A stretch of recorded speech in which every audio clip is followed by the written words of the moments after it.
In every school, there are people who walk through the halls unseen. They sweep the floors, fix the lights, clean the classrooms. Yet few ever stop to learn their name or their story. But every once in a while, one of those quiet souls carries within them a brilliance the world has forgotten to notice. This is the story of Tom Alvarez, a humble school janitor whose one silent act during a stormy night would lead NASA to his doorstep the very next morning. Tom Alvarez worked the night shift at Lincoln High School.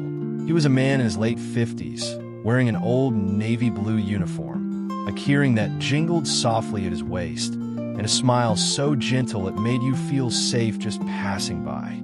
Students saw him pushing his mop, humming old songs from the 80s. Teachers saw him fixing locker doors or reattaching loose ceiling tiles. But no one saw his hands, the way they moved with careful, experienced precision. No one asked why he carried around a tiny pocket notebook filled with diagrams, equations, and sketches of strange devices.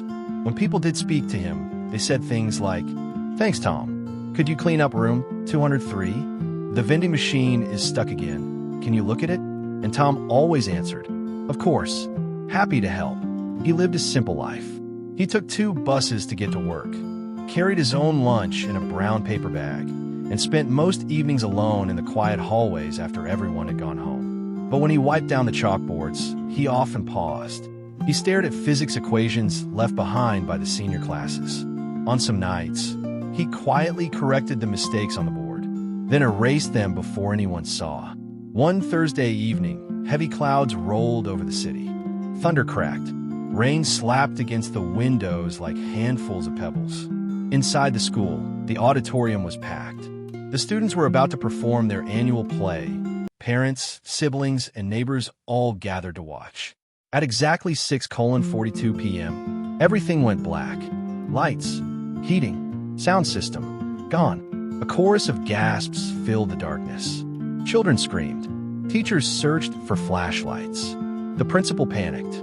The school's generator, an ancient machine older than most staff, had failed. He called maintenance workers from all over the district. No answer. Storms had knocked out power everywhere. Someone whispered, "What do we do now?" From the back of the hallway, a single flashlight turned on. Tom was already walking toward the basement. The generator room was cold, damp, and cluttered with old tools. Tom set down his metal toolbox and opened the rusty panel. The machine was in terrible condition.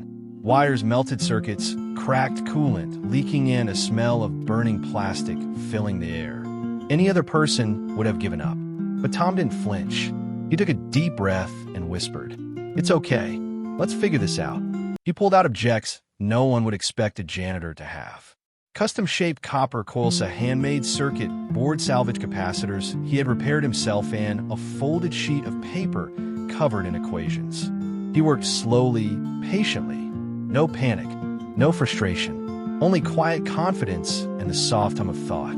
The security guard watching him said later, "It was like watching a scientist in a secret lab. He didn't just fix it, he redesigned the entire thing." For nearly 3 hours, Tom rewired the generator, calculated voltage, channels replaced, broken relays with his own handmade components, and drew formulas on the dusty floor with a piece of chalk.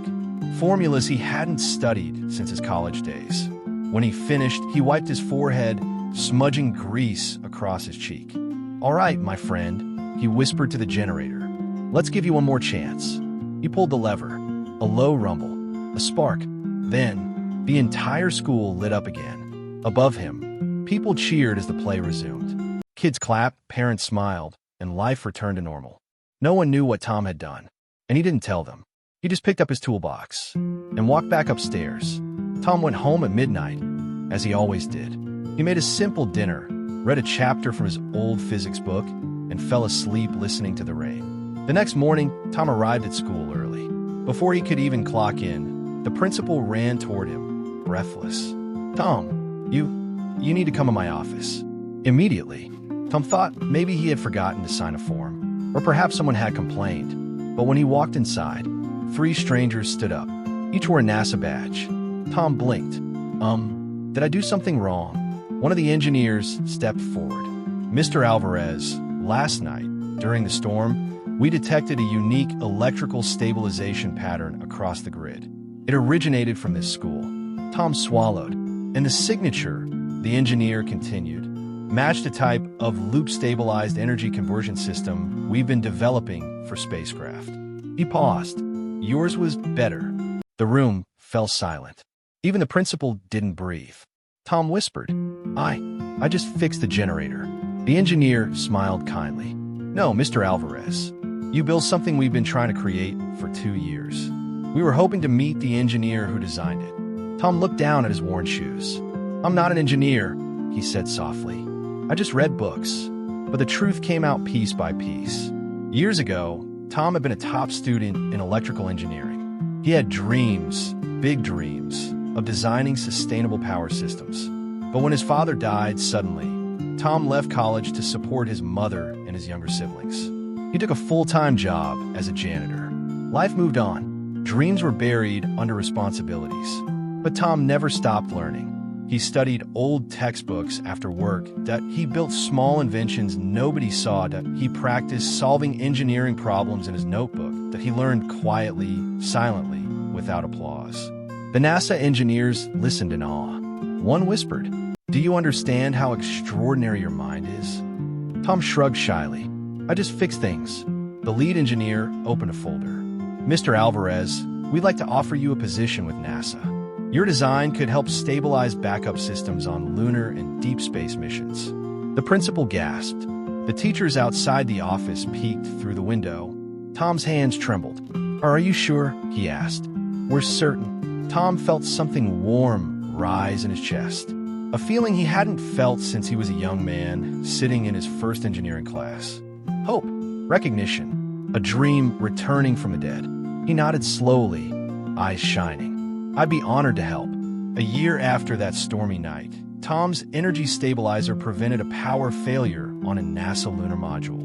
News headlines around the world read, Former school janitor saves lunar mission with brilliant design. But Tom still visited Lincoln High sometimes.